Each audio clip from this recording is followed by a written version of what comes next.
Welcome, welcome to Homeschool Moms Unfiltered. I am your host, Megan. And typically I say my amazing co-host is, and I let my co-host introduce herself. But first I must introduce my local co-host here because I have Waffle sitting here beside me for our podcast today. Typically she doesn't join us. Sometimes you hear a bark in the background, but that's about it. But my human co-host is... Hi, I'm Amanda. Welcome. So we are your source for messy, imperfect homeschooling advice. If you are tired of super shiny influencers who convince you that homeschooling is all unicorns and rainbows all day, every day, join the freaking club. Yeah, right. But don't misunderstand. We love homeschooling and we love being with our respective kids. But we do think that it is so important to portray an accurate picture of homeschooling. If you're considering jumping in, you'll know what to expect, right? And if you're already in the thick of it and you have an occasional rough day or you're feeling tired, we think it is super, super important for you to know that it isn't you. It just is. Yeah, that's it, right? If you're having those days, you're not doing it wrong. It isn't like everyone else totally has their shit together and you're the one who's just missing the ship. The influencers just aren't showing you that side of their lives. But here we are unfiltered, so you will get a complete picture from us. Yeah, exactly. So one of the other things that you can expect from us is a completely secular environment and progressive. We are watching in horror as democracy crumbles in the United States. And as an unschooler for Megan and an aggressive academic homeschooler for me, we don't always see eye to eye, but we do not mess around with human rights. Those are just never up for negotiation here. Yeah, absolutely. So if you're showing up to your local homeschool groups and people are spouting off garbage like all lives matter, or my favorite, love the sinner, hate the sin, gags, and you're sitting there and you're sitting there just thinking like, these are so not my people, then welcome. We are your people and we're so glad you found us. So today we'll be talking about homeschooling while working. Homeschooling is the largest growing education segment in the United States. And it isn't like tons of parents are slimming down to one income to make it happen, especially not with the economy in a complete free fall right now. So we see tons of people asking in Facebook groups, can you homeschool and work? And like most things, the answer is quite nuanced. Wouldn't it be great if we were just like, yes, of course, but Yeah, totally you can. It's my favorite word, maybe. yeah. There's Yeah, a lot right. to it, maybe. Yep. Yeah, we'll get there, right? So, but Mhm. before we dig into all of that, as part of our keeping it real efforts here, we like to start with a recap of our weeks. So how's your week been, Amanda? My week is good. So if you've been following along, you've been on this journey with me of trying to get back to like my baseline before I went on our big Europe adventure. And I'm finally back at baseline. I'm finally back to where I was health-wise before Christmas. And it's, mid-April. So I'm thankful to be here. That does not change the fact that I still have chronic fatigue syndrome, right? And so lots of things wear me out and I'm falling asleep early and things like that. But I'm just much happier with life right now. It feels really good to be back to my pre-adventure normal. So yeah, like that's my big thing. I'm done with HOA stuff and we've taken a step back with some of the things that were taking up a bunch of our time here with the podcast stuff, and we're trying to retool and use our time a little bit more wisely. And so I'm feeling really good about that because I'm not quite as exhausted and overwhelmed with the stuff that was happening there. And so, yeah, I'm riding a little bit of a high. I'm not going to lie. And I don't know, my whole family could be like falling apart around me right now. And I'd just be like, I'm okay. Things are a lot better in my world. Things are great. Great. Everything's great. Like, what? Yeah. Yeah. So how about you? Things have not been going quite so smoothly in your world. Yeah, well, first of all, I've already lost my furry co-host buddy. She's already laid her head down and was like, I'm done here. So she's snuggling though. So that's providing some sort of effort towards the podcast. I mean, we've had an awesome week. So we're at a world schooling hub, which is super awesome. There's a bunch of kids here that my kids know and that they're friends with and that they chat with on WhatsApp throughout, off times in between hubs and stuff like that. So that's awesome. Our home base is in Lisbon and we have come to Vienna for the hub. So that's been super fun. The kids have been at I mean, they're kids, they're teenagers, right? So like they go off and do their thing. Like tonight, my daughter went off and did game club at one of the board game cafes, and they go off here and go off there and hang out with people. So that's been awesome. The downside has been that the Wi-Fi at our very budget hotel is not amazing. Amanda and I talk about the fact that we talk about our world schooling adventures and we're like, it's never quite as glamorous as you think it's going to be, or we haven't spent nearly as much money as you think we have.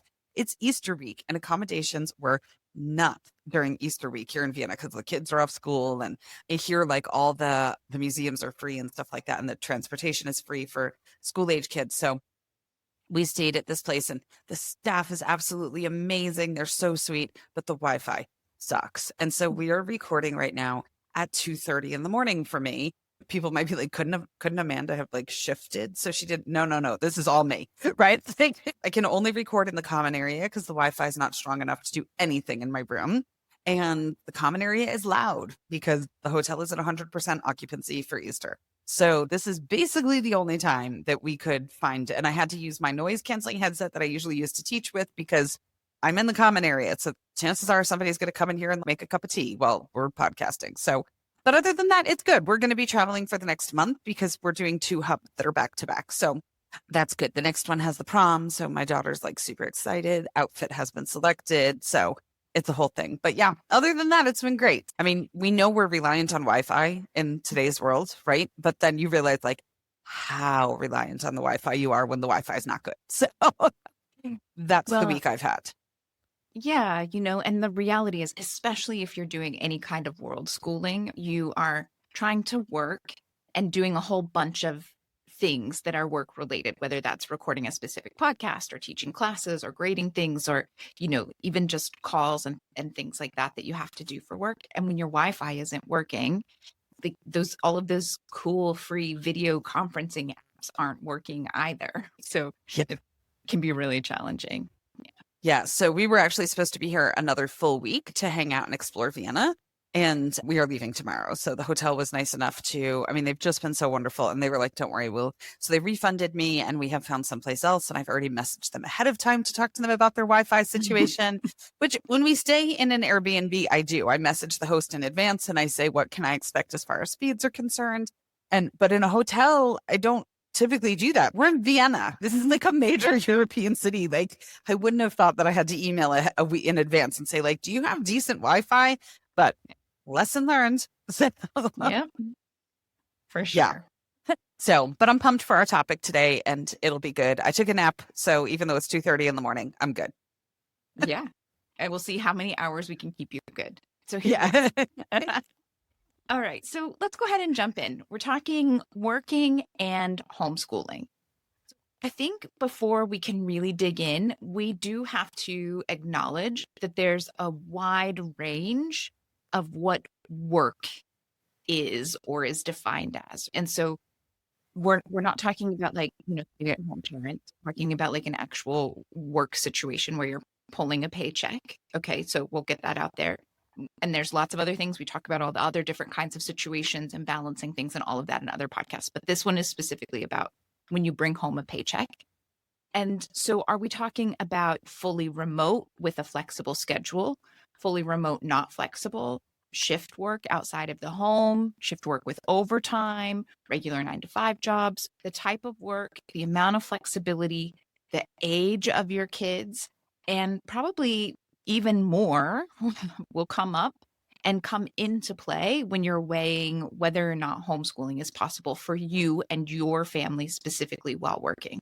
Also, before we go any further, we'd like to share that we recently recorded an episode about homeschooling and privilege. And we see really pretty images with quotes that float around on social media that say homeschooling isn't a privilege because people sacrifice to homeschool, right? It's this like, we drive older cars or we buy clothes secondhand and all of that. And we're like, yeah, but sacrifice and privilege aren't mutually exclusive of one another. And anyone implying that has a super limited view of what privilege is for sure. So when we're talking about this, if you're like, well, yeah, that would be great if I could do that. We understand. If you're curious about unpacking all of what goes with that, feel free to check that out. It's just a few episodes back in our queue. It's not that far back. So as Amanda said, we're going to kind of dive into different scenarios, right? So let's start off with envisioning a caregiver who works remotely, but with fixed hours, right? So 9 to 5, Zoom meetings, can't be disturbed, and what homeschooling would look like in that scenario. So and we talked about in the privilege episode, right? That people are like, well, homeschooling doesn't have to happen during, 8 to 3 or, whatever is the case. And it's like, well, yeah, that's true. But there's a lot of factors that come into whether or not that's the case. I mean, if you have a 3-year-old and a 4-year-old and you're on a fixed 9 to 5 and you can't be disturbed and there's no adults home, it gets a little bit tricky. And we totally acknowledge that, right? So depending on the age of your kids, you might try something like early morning homeschooling, evening homeschooling, independent learning blocks where the kids kind of know what needs to be done during different time slots of the day, trying to kind of school in shifts where you're squeaking things in between meetings and getting touch points in and all of that. So can it be possible? Yeah, right. But there's definitely some nuance to that. So yeah, I mean, I think that's a perfect example, right? We've talked about it before, but if you're just picking up this episode because you're like thinking about wanting to do this, right? Keep in mind that especially for younger kiddos, early elementary age students, they really have the attention span equal to their age, maybe a couple of minutes more.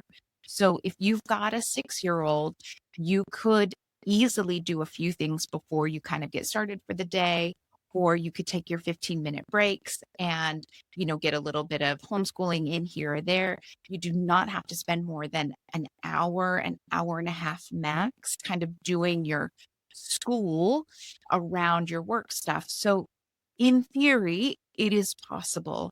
The reality is, what are you going to do with your younger kids when they need supervision in this scenario, right? And that's hard. Some people do have support, in some families, you have two people who are working with super flexible schedules, or you work opposite shifts, or one person is a stay-at-home parent, or one person is perhaps disabled and able to take on more of that time, like in our home. That might look a lot of different ways. It might also involve a lot more screen time than you imagined. For better or worse, there's a lot of guilt around screen time in these scenarios. Only you can know what works in your family. Only you can know what's right. And we're not going to sit here and judge you. We try really hard to make sure that's not happening in this kind of supportive environment we're working to build. Sometimes you have to do that. And there are plenty of shows out there. There are loads and loads of shows. If you're like, oh, get all of Animal Planet, get all of the Disney, they have all those animal documentary shows, or let your kids binge Odd Squad. It talks about math and word world. And I mean, there are lots of things where if you're like, oh, I don't want them there's lots of educational programming out there right now. And PBS isn't gone yet. So, dive in. Mm-hmm. Yeah, exactly. Right. I think too, all of that's possible, right? But then there's also the reality that if you're squeezing in schooling between these little breaks that you have and you're checking on your kids and making sure they're okay and putting out fires in between your meetings and stuff like that, you have now lost your break, right? So the break that you had from work where you could kind of regroup your thoughts and all of that. So it takes a toll. And a lot of people are willing to do that. It doesn't make it easy, right? If you're not willing or able to do that, no one's judging you for that, but it's something to be aware of, that your time has now been sliced into one additional tiny slice of pie that any sort of break might have really just gotten eaten up. So it's just something to be aware of before you dive in. Yeah, no, for sure. I mean, actually, in the episode later this week, we're going to talk about some self-care stuff. And that totally falls into this, right? Whether you can do it or not, whether it's good for you or not, only you know that, right? Only you can make that decision for you and your family. And that's important. And there's some other options, right? We're gonna keep talking, and you might find some other things that we talk about throughout the episode that you're like, oh, I could use that, or I could implement that a bit, right? So if we're thinking about different scenarios, we could also look at a case where you've got the caregiver who has flexibility, right? Maybe something like a gig worker or a freelancer, or even a lot of times entrepreneurs who have a lot more flexibility in when they're scheduling things and what that looks like. But they're still working, right? So there are definitely some pitfalls with everyone thinking you have loads of flexibility that we don't always talk about, right? And that's the fact that like you still do have to be on important calls that can't be interrupted. You don't want to be that guy that was on what, like BBC or whatever it was during the pandemic whose kids busted up in and he wanted to like crawl on his desk, right? Like we all felt that. And I think because of the pandemic, I think almost every family had that experience at least once. So it's not quite as, mortifying, I feel like, as it was pre-pandemic. Like it's been normalized a little bit more, but it's still a struggle. I think it's a struggle for everyone who is working from home and has kiddos at home. Mm-hmm. Well, and I think too, flexibility is great, but on the flip side, it's also code for like constant juggling, right? Where it's like playing schedule Tetris all the time, Yeah. where I'm like, okay, today I need to get the unit study finalized for the month of May. Okay, no problem, right? So in my head, I'm like, okay, I teach at 2 and 7. So I'll do the unit study at 4 o'clock because I'll be free then. And then I can lead into my class, right? Or whatever. And then one of the kids comes down and is like, oh, I have such and such, and it was supposed to be at this time, but they just texted and asked if I could come early. Can I have a ride? And it's like, okay, sure. So I'll give you a ride so that I'll do the unit study after I teach at such and such a time, right? And so you're constantly like scheduling Tetris, and it's a lot, right? So, that ability to schedule and plan and shift on the fly and all of that. And so it's possible, but again, mental toll, exhaustion. It's not to say we're not sitting here being like, don't homeschool if you have to, if you're freelancing or you have contract work. We just want to give you a clear picture of what it is. I mean, this is what Amanda and I do, right? So we totally get this one. It's absolutely doable. It's totally doable. But yeah, I mean, sometimes we're like, I'm burnt out. Like sometimes we just have too many things that snowball and are due all at the same time. And it's a lot. So just being aware that that's the way it goes sometimes. Well, yeah, no, it is. And, full disclosure in our working partnership, I have it set up where for the most part, I spend the weekends in bed because we've talked a lot on the show, right? But I have a disability. I have a very limited amount of energy and effort that I can put towards things. And if I'm putting that in during the week with working and volunteering and homeschooling and parenting and all of those things, I need the weekend to really recover. And I'm in a partnership with someone who is happy to take over on the weekend and, take care of the meals and do all of the driving and run all of the errands and do those things on the weekend. If I didn't have that partnership, I'm not sure we could balance things as well as we do. And not everyone has that, whether you're in a relationship where you just don't have that kind of partnership, or you're single parenting, or you are a single person caring for, your grandchildren's or your niece or your nephew, whatever that might be. I think the other thing too is you have the reality of, if you say you're a gig worker and you have loads of flexibility, but sometimes you do just have to be out of the house and you're the primary caregiver for the younger children who can't be home alone, you might need to be looking at regular part-time care. I know that's definitely something that we did when my kiddo was younger. It was partly for self-care and partly so I could take care of things that I needed to get done. But I had, one day a week, one afternoon where someone came in for 3 hours. And that way I knew for sure every week I have this 3-hour block of time that I can do any of the important things where I cannot be interrupted. And so it has to be scheduled on Wednesday between this time and this time, because that's when I know I've paid someone to come in and take that place for me. And not everyone can afford to do that. But if that's something that you can do, or you can find a way to do it, it can definitely help to know that in the middle of this schedule Tetris, you have this 1 or 2 blocks of time each week that are for sure time that you can schedule those important phone calls, or you can schedule those in-person meetings that have to be done. For sure. And we're completely aware of the privilege that's wrapped up in being able to hire somebody to bring somebody in. We totally get that. And we'll talk a little bit more about maybe swapping with another parent and creating a buddy system or something like that, which again, There's mental load associated with that. We completely understand. But if you're looking for a way to make it work, it might be the way for you. Okay, so let's talk about people who work outside of the home, because there are plenty of jobs that you can't bring into the home, right? There's plenty of jobs that just don't work when you try to do them on Zoom. So really, I feel like we need to break that down into two age groups: kids that are able to stay home alone, that are able to self-manage, and kids that aren't. So let's start with the ones that aren't, because that's where it gets a little bit trickier. So possible options, Amanda talked about part-time caregivers. That might be an option. Homeschool pods. Maybe there's other parents in your area that are looking to do the same thing, that are like, we're stuck too because I work on Mondays and Thursdays. And you're like, well, I work Friday, Saturday, Sunday because I'm in hospitality or whatever. Okay, great. Maybe there's a way that you can swap those things off. So that might be an option.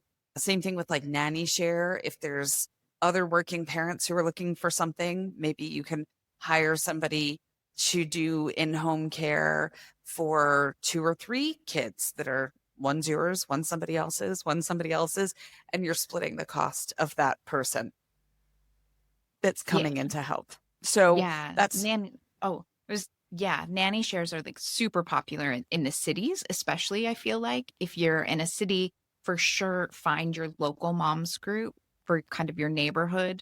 I know where I live, there's a citywide thing that literally is like swapping nannies and nanny shares, and like trying to help with that situation, because it's expensive. It's expensive to live here in the best of circumstances and for the vast majority of us. So if you need something like that, right, a way to split those costs can be helpful.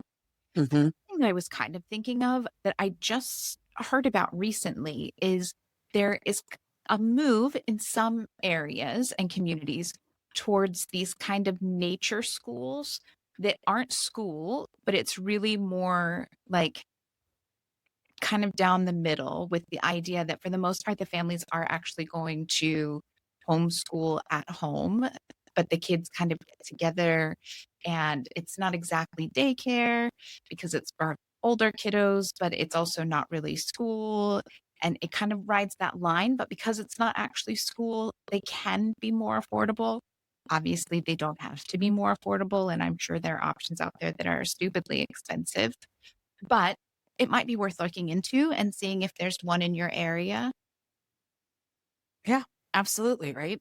I know where we live, most of the places that I've homeschooled also have like a drop off PE day. Unfortunately, most of the time they're religious. I don't know why kickball needs to have God in it, but like apparently that's a thing. If you do have some flexibility, you could always try to work with those a little bit if possible. But again, it can be tough. Not to sound like JD Vance, but maybe a grandparent could be helpful. So ironically, when my kids were small, my parents lived around the corner and they were like, we're not watching your kids. Like, we have our own life. My parents would help on an occasion if a kid woke up sick and I needed like emergency coverage or something, but full-time nannying was not my mom's gig. She was like, they're your kids. That's not my job. And I'm like, oh man. So maybe you have an aunt, a grandparent, somebody that can help out a little bit. But again, that's not going to be a situation that everybody can lean into. So the privilege gap is definitely real when we talk about this stuff and the ability to make it happen. So sometimes it's a matter of getting creative. I was thinking, Amanda, when you were talking about the forest schools, not really school, but like the forest cluster of children, right? Kids hanging out together in the woods, whatever we're calling that. Yeah. When I was working back in the day in the office during the recession in 08, 09, during that period, there was a whole group of parents. And I worked with this guy and he needed 1 week off in the summer because that was his week. And so there were about 8 families that pooled their kids.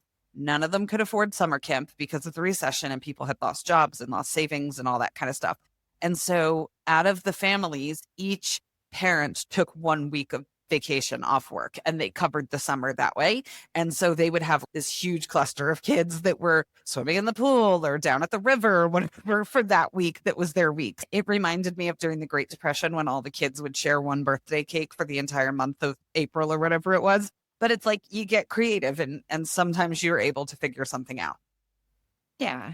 No, I mean, I think that's totally true. And there are options, even if it's something as low cost as finding a local co-op play group that works for you, and then coordinating with another mom that takes her kids there so that you go every other week, or even if it's not as set as every other week, you kind of develop a system where it's like, hey, I have this thing I've got to do. I need to get some work done. Would you mind taking the kids? Or if I drop them off, will you watch them? And I'll work from my hotspot in the car in the parking lot if anything comes up. And I think not always, not everyone, but for the most part in the homeschooling community, people want to be helpful and they want you to be successful. So just making those connections and then being willing to kind of share where you're at and ask, as long as you're not the jerk that's always taking and never giving, we're going to be pretty open to it. I mean, we have that even here. There's a single mom and her daughter who come to these hubs that we do. And like the first day I saw her kid there and she was nowhere to be found. And I'm like, oh, she's at work, right? She's working back at the hotel or whatever. And the kiddo had another adult who was her designated adult in case she needed somebody. So she was safe. But yeah, everybody's kind of like, I can cover her. I know I've offered. I've been like, hey, if you ever need some coverage, I'm more than happy to cover her. So let us know, So yeah, for the most part, most people are very helpful and very content to chip in and help where they can. Yeah, for sure. Okay, so we have some others to talk about, but real quickly, I just wanted to say, did you know that we do coaching? So we do one-on-one and two-on-one coaching for anything that you might have questions about, whether you're listening to us and thinking, I definitely think I could do this, but I'm going to fall somewhere in the middle between Meagan and Amanda, and I'm not really sure how to get started, and I'm a little overwhelmed. Like, come book a session with us. We can both work with you and help you find exactly what works in your specific situation. If you're listening to us and you're thinking like, I'm good with this stuff, but like I have a high schooler and I have no freaking idea how to do a transcript. Meagan totally rocks that stuff. Go book with her. She can absolutely 100% help you with that. If you want to talk curriculum, if you want to nerd out with me on specific curriculum at, different levels and different things and talk the pros and cons of stuff because you've looked at all of the reviews online and you're still not entirely sure which one to use. And Kathy Duffy was not helpful. You can book with me. We can totally do that. We have a Calendly. You can find it here in the show notes. You can find it on our website, which is very unoriginally homeschoolmomsunfiltered.com. You can find it lots of places. But yeah, it's a great opportunity to be able to just really do the things that are specifically you and your family. Mm-hmm. Absolutely. We had a great coaching session the other day. And I love doing those. I always leave super jazzed after our coaching sessions because we get so many ideas going and people leave it energized. And I'm like, man, this is great. Right. So that's pretty awesome. It's hard to stop, right? When you're going and the flow is going and everyone's coming up with great ideas and it's like, oh, well, what about this? And oh no, okay, well, if you tweaked it like this and do you think that? Yeah, that's true. Yeah, I know we've never ended a single one on time. So very true. Hard to stop. Sorry. So yeah. Don't give yourself a hard stop if you're meeting with us. It might not work out. Exactly. All right. So homeschooling and working. All right. Let's go to a scenario where things twist a little bit, where you are working outside the home, but kids are old enough to stay home alone. How does that shift things? And I think that this is becoming more and more common. We see a lot of people coming to us talking about how they're pulling middle schoolers and high schoolers out of school and wanting to do this.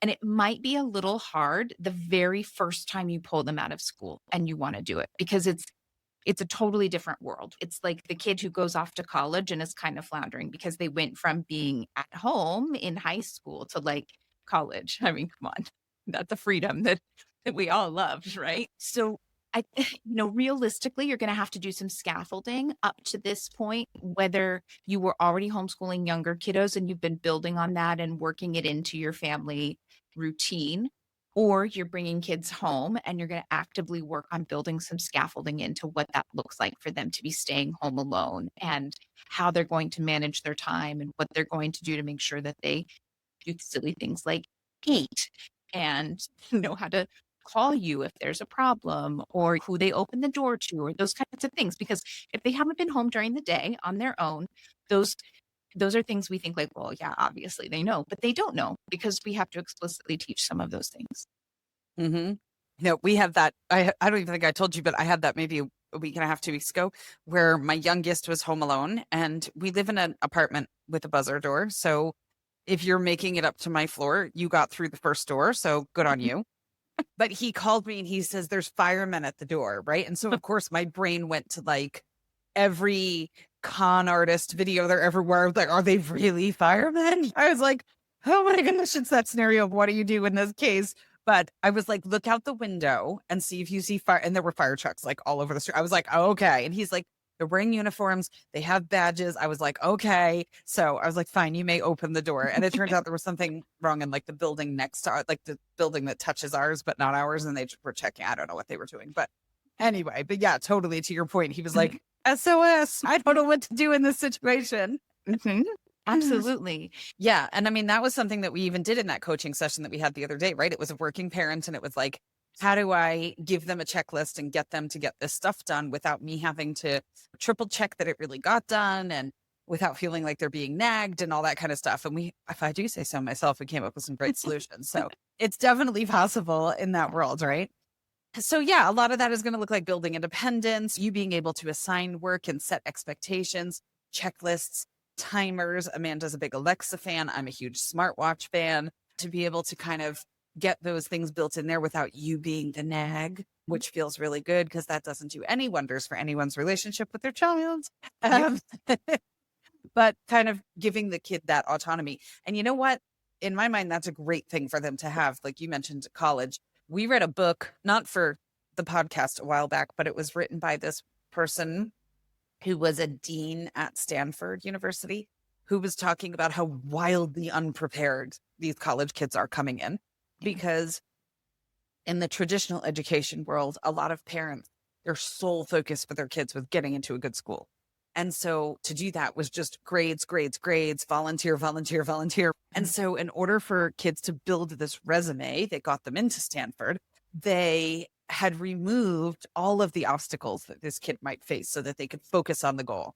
And then when they got to school, they had no idea how to handle an obstacle because they had never encountered one. And so the reality is when you're doing this and the kids are expected to get things done at a certain time and have things done and self-manage and regulate their time, these are amazing life skills that kids in traditional school environments aren't always getting. So it's a good thing, right? It's a little bit of work to put into place, but it's a good thing long term. Yeah, that's it, right? Unfortunately, the good things do take a little bit more work, setting them up, working on them. Yeah, definitely a good thing. All right. So we've covered some good ones, but let's be real.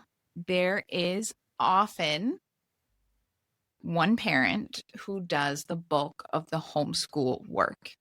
Okay. That's, yeah, exactly. Wait, you're talking to the two moms that do in our world.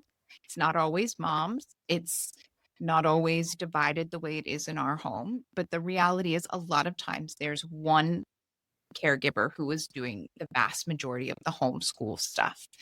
So what's the cost to that? It goes above and beyond being a stay-at-home parent. A lot of people think, oh, well, it's you were a stay-at-home parent before, so it's not that big of a deal to go into homeschooling. But now you are the parent, the teacher, hopefully the partner, right? How do you do all of those things every day and keep each of those relationships healthy? It takes a lot. It's a huge emotional, mental toll. Yeah, it is. Right. I have really nothing to add to that except to be like, No. yeah, So easy. yeah, Rocking it. It's so easy. right. And it's tough because how many times do we hear from people who their partner isn't entirely on board with homeschooling too? So then if you're like, man, I'm exhausted, or this week's been really rough, and it's like, well, you wanted to do this. So that doesn't make it any easier if you're in one of those situations as well. Yeah. So it can be challenging. So it really becomes like, how do you then make space for your own needs? How do you draw a line between being the parent, being the teacher, being a partner?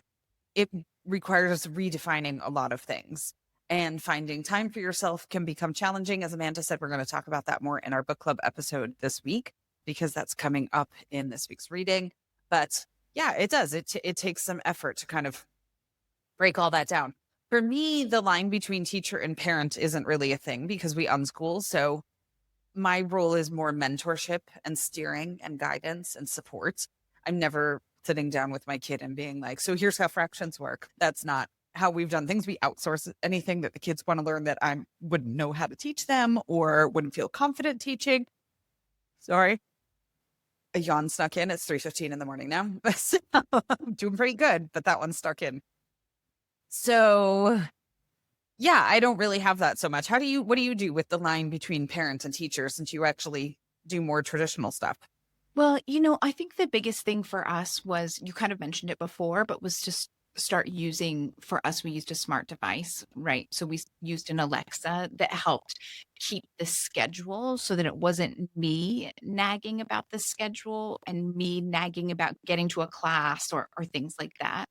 And so that helped make Alexa the bad guy in a lot of ways. And then another thing that we recently implemented, and I think your kiddos need to be a little bit older for this to work well, but we basically implemented office hours, like high school or college level, like, if you need mom is available to help with homeschool stuff from this time to this time. And after that, you need to wait until tomorrow when I'm back in the office. And so it made it possible for me to be able to make that switch between, okay, I'm here, I'm I'm homeschooling, I'm doing this, and then I need to do these other things. And also I can turn off and approach him as the mom, as the friend, the caregiver, the support that way. Not to say that I'm not supportive during homeschooling, but it's definitely different. I mean, it's a little bit of a different approach when you're like, okay, well, I really need you to finish up this thing so we can move on to the next thing. Or I really like you have to do this worksheet because the teacher, I have to submit it for this thing, or whatever that case may be, versus the mom who wants to just be like, yeah, let's go to the park. Like, we can't always just go to the park just because I want to. Uh, so yeah, for us, that's how we manage that difference between a more, well, that comes up with an academic aggressive homeschool style. Yeah. And that's always been one of the things that I find super exhausting about unschooling is, which I love and I wouldn't trade it for the world, but it's 24/7, right? Mhm. When it's like, I've got this idea. I mean, I came downstairs to podcast at 2 a.m. with you this morning, and one of my kids was already down here using the good internet, the best internet available, for a meeting that's taking place in Georgia that she wanted to go to. And I was like, okay, great.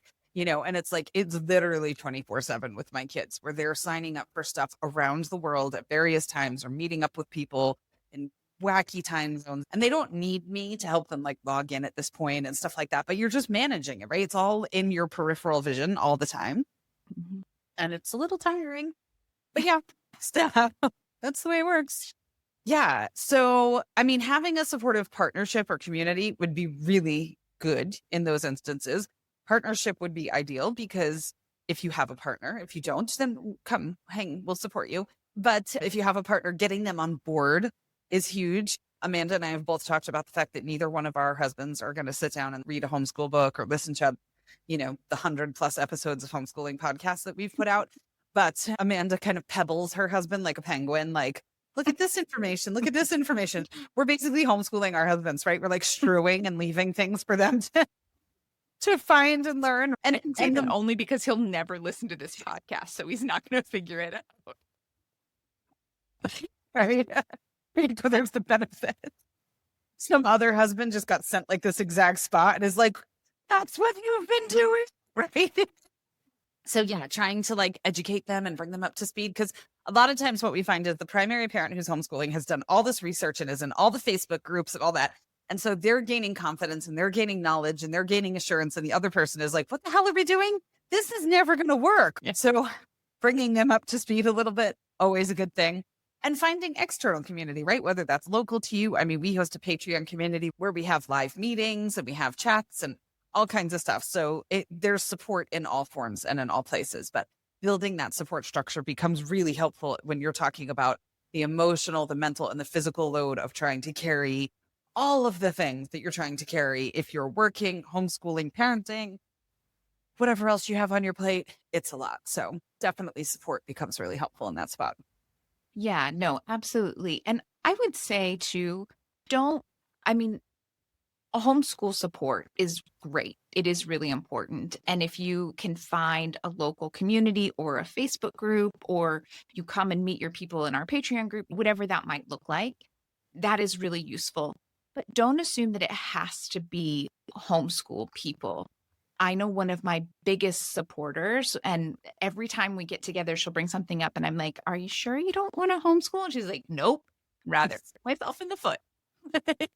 She's like, "You can homeschool him, but I'm not homeschooling him." But it doesn't change the fact that she's one of my closest friends and one of my biggest supporters. And when I just really need to vent about something, or I need to call someone and say, I can't, I can't today. I can't. And my partner isn't here to pick up the pieces, or he's busy all day, or he's in the office today. Like, she's the one that's like, "Can I take him for a hike for you?" And I'm like, "Yes, please.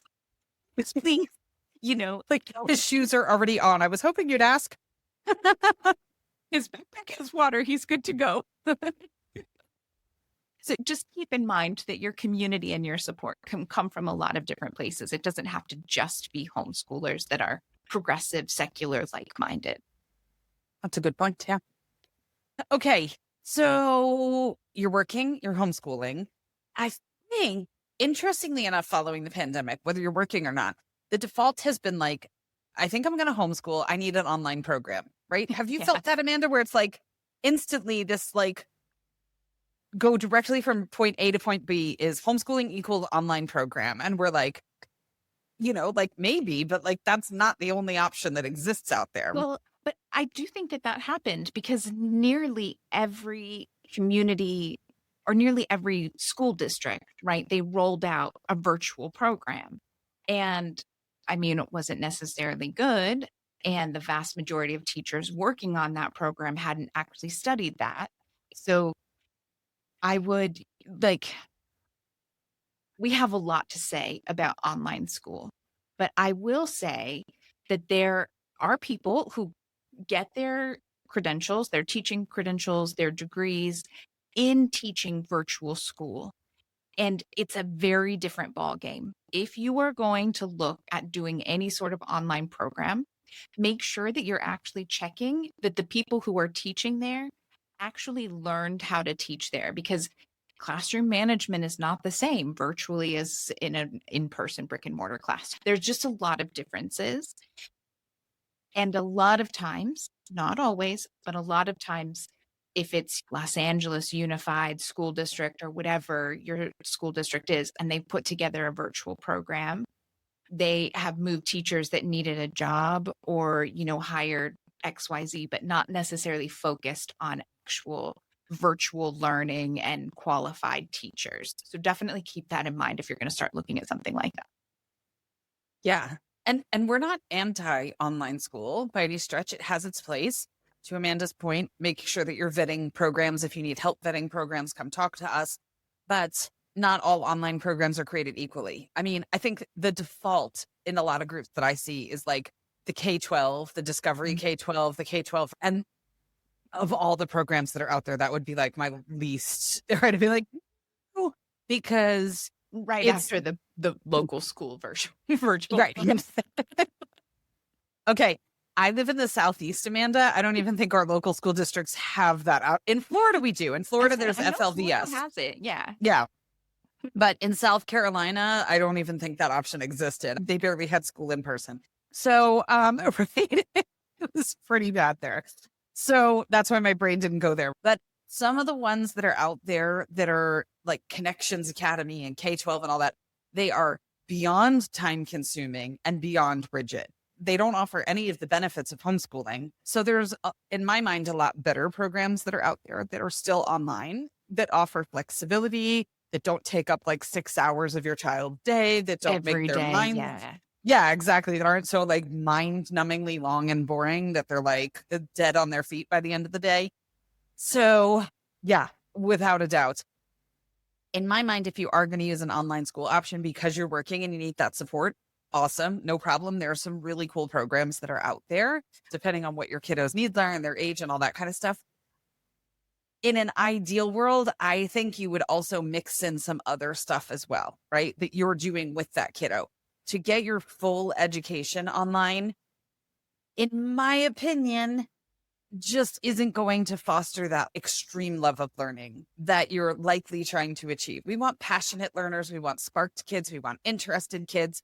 And when you're sitting at a computer, like watching a video and answering a couple of questions, that's going to be less so. If you're taking some live classes with a teacher you really love, you'll probably have a little bit more of that. But I think you still want to mix in some stuff that's hands-on, that's engaging, especially in the younger years, and try to build that a little bit where maybe you're doing some things at night or on the weekends or something like that.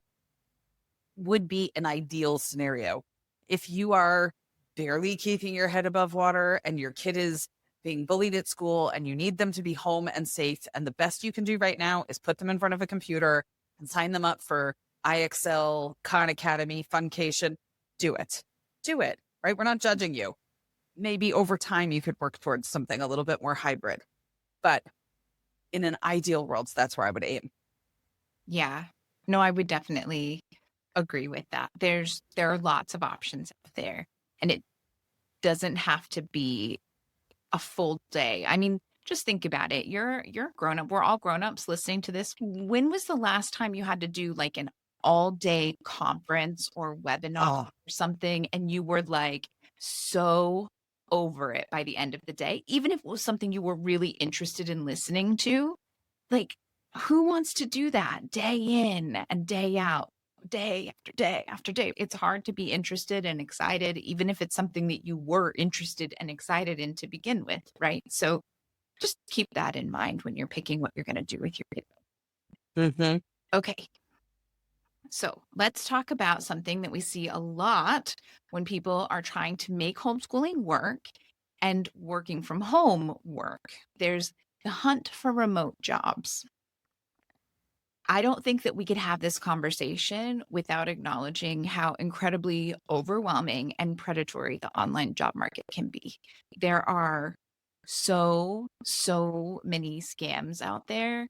The promise of easy money or make $5,000 a month in your spare time. And the thing is, it's understandable why people are drawn in, but it is very, very rare for these things to be legit or sustainable, right? I mean, even in my local group, I just saw a mom who was posting, like, I'm thinking about becoming a content creator because I do this, like, tell me about it. And there was someone in there who was like, oh, I manage content creators and you can make really good money, blah, blah, blah. And I was like, I mean, there are some content creators who make really good money, but none of my favorite content creators only create content. They all have full-time jobs doing other things, like if that's not an indication of the fact that you don't make great long-term sustainable money as a content creator, I don't know what is. You just have to be like so careful. I feel like that's the adult version of every kid that wants to be a YouTuber. I mean, how many kids they're like, well, my kid just wants to be a YouTuber. And I'm like, yeah, that's great. Do you know how many YouTubers are actually successful and make money compared to the ones who attempt it? And content creation, unfortunately, is kind of the same thing. I mean, it can be very hard. If it's a passion project, by all means, go for it. And if you make some side money, that's awesome. Hello, talk to us. Make a little bit of side money, fantastic, but you're not going to get rich by any stretch of the imagination. And if you're going in it thinking that like this is going to become your full-time job and it will sustain you indefinitely, like you're probably just setting yourself up for a lot of frustration. Mm-hmm. Yeah, totally agree. I mean, there are reputable sites out there. There's Flex Jobs, We Work Remotely, remote.co. You can look locally for city and county jobs and just fact checking anything that you see to the best of your ability. But if it's asking you to commit money or if it's asking you to send off your information and it doesn't tell you the name of the company or something like that, these are just red flags. And we get it, because when you're in that situation and you're just like, I want to homeschool so bad and I want to bring my kids home and maybe this is my solution, it can be easy to miss some of the red flags out of enthusiasm. So we totally get that. So just kind of a heads up.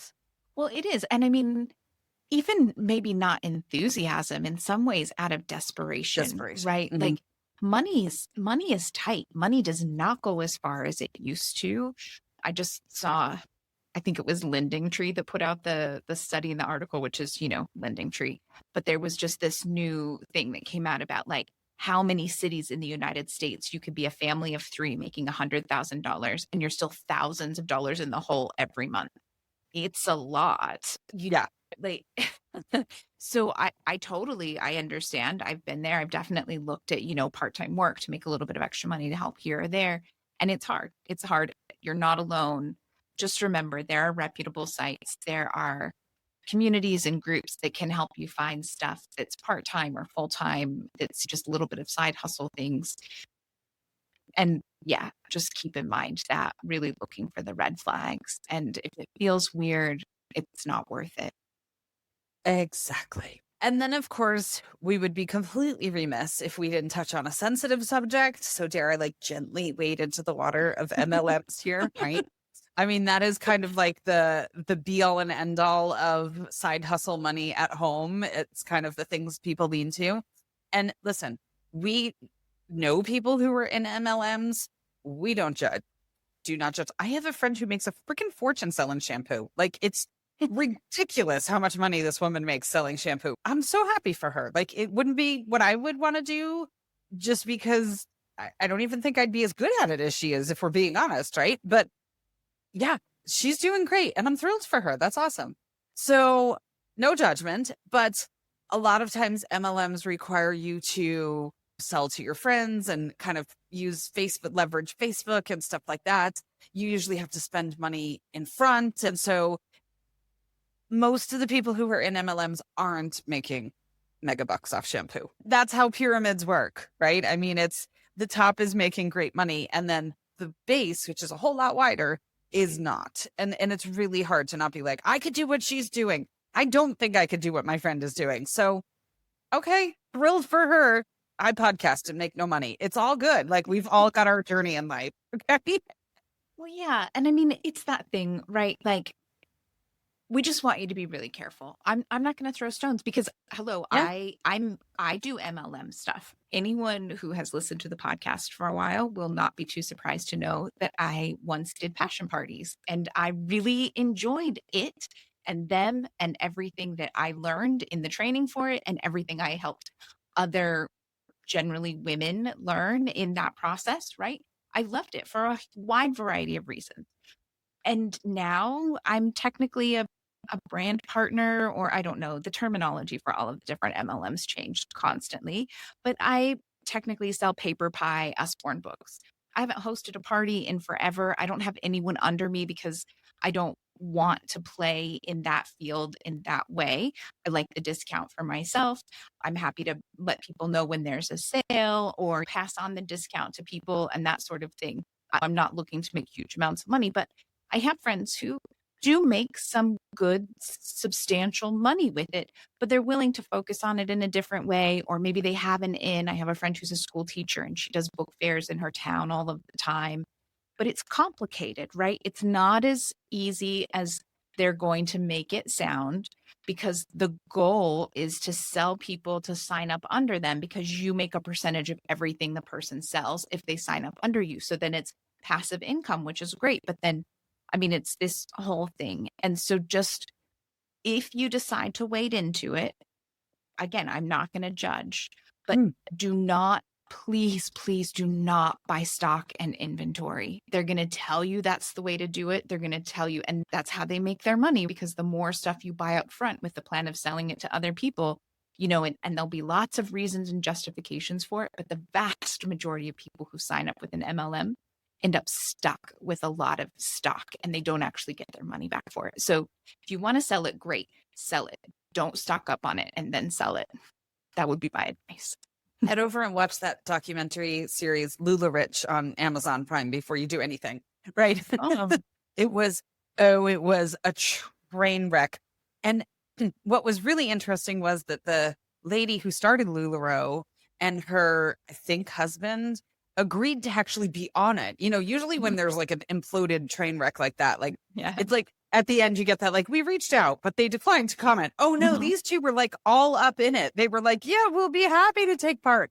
My favorite part of the whole thing was they were asking the woman who started it what she thought women wanted or why she was so successful with women or something like that. It was very specifically a question about like the psychology of women. And she started to answer, and her partner slash husband, whatever he was, I don't know, put his hand on her arm and was like, I've got this. And he answered, and I was like, of course you just did that. Yeah. Like that was like the whole thing was just a giant train wreck. It was amazing. I loved every minute of it. So I feel terrible for the people that still have garage fulls of leggings. Trust me. But I loved the docuseries. That was fantastic. And come on, did you never have a pair of matching leggings with your kiddo? Because I 100%, we had like rocket space ones because I'm that cool and my kid's that awesome. So we definitely had matching leggings. I had a friend who was operated side hustle to the side hustle who wasn't doing LuLaRoe like officially, because the onboarding process for LuLaRoe, by the way, was like insane. Like they went through it and the whole thing, it was bananas the way they had this thing happening. But anyway, I have a friend who never officially did LuLaRoe, but she would figure out what people were after, and she would watch these parties all over the world when the people would do the sales. And it was called unicorn hunting, where you would go out and find them. And then she would flip the leggings and sell them for like 3 times what she got. It was like a whole thing. I couldn't even keep up. I was like, you doing what? No, I mean, she was making money. I'm like, again, she's a stay-at-home mom. I was thrilled for her. I'm like, go make your money, girl. She wasn't hurting anybody. The people wanted the leggings. They were consenting adults paying like $200 for a pair of leggings. Like, more power to you, friend. I have tracked down some crazy expensive leggings from around the world, so I do understand that. I do. I have not, but that is I'm happy for you. If you find some, I'm glad for you. If I had known you all those years ago when that was like all the rage, I had a hookup for you. You missed it. Oh my gosh, I'm telling you. All right. So that about wraps us up for this week. Before we go, we just want to remind you that we do have our Patreon. Come talk to us. We host a Q&A every month. We have a social if you're just looking for community. We talk about neurodivergence. We talk about curriculum. We talk about like anything you could possibly want to talk about. And our groups are really small and they're really supportive and they're really safe. So there's a whole bunch of different levels over on Patreon, everything from just like, hey, thanks for the podcast, all the way up to full-on support and community. And when we say that, you're like, I can't afford full-on support and community. That sounds like it's a heck of a lot of money, right? And it's our highest tier is $20 a month, which we get in this crumbling society that we're living in can be a lot. But literally, if you come to just the 4 meetings, it's $5 a meeting. So it's a pretty rocket deal. And we'd love to hang out with you and we'd love to meet you. And we just have an awesome time. Like it's a really sweet group. So there's a link in the show notes. You can find it there. Sometimes there's a coupon code as well. If there is, rock one. If having a coupon code is make or break for you and joining, send us a message. Like we'd rather have you be there and we will absolutely get you a code. Find us on social media. We got you. We've got you covered. So yeah, so it'll be good. Exactly. Well, and that rolls perfectly into our mantra for the week, right? We like to wrap up our episodes with a mantra. And so this week's mantra is working and homeschooling can go hand in hand, or they might not. Either way, your choices are valid and we support you. Heck yeah. Whatever you decide to do, go sell those leggings. Whatever you want to do, whatever you're doing, we've got your back. We will cheer you on so loudly. Yeah. If it's working for you, that's awesome. Well, thank you so much for joining us today. We hope this has been helpful in some way. I know there were so many like if-thens you might be able to, right? But everybody's situation is just so different. But oftentimes there's a way. And if you need help trying to see the light at the end of the tunnel and find that way, we'd be happy to help. So come and chat with us. But we hope you have an awesome day. And if you're already homeschooling, happy homeschooling. If you're not, just have a great day doing whatever it is you're doing. Yeah. Have a great one.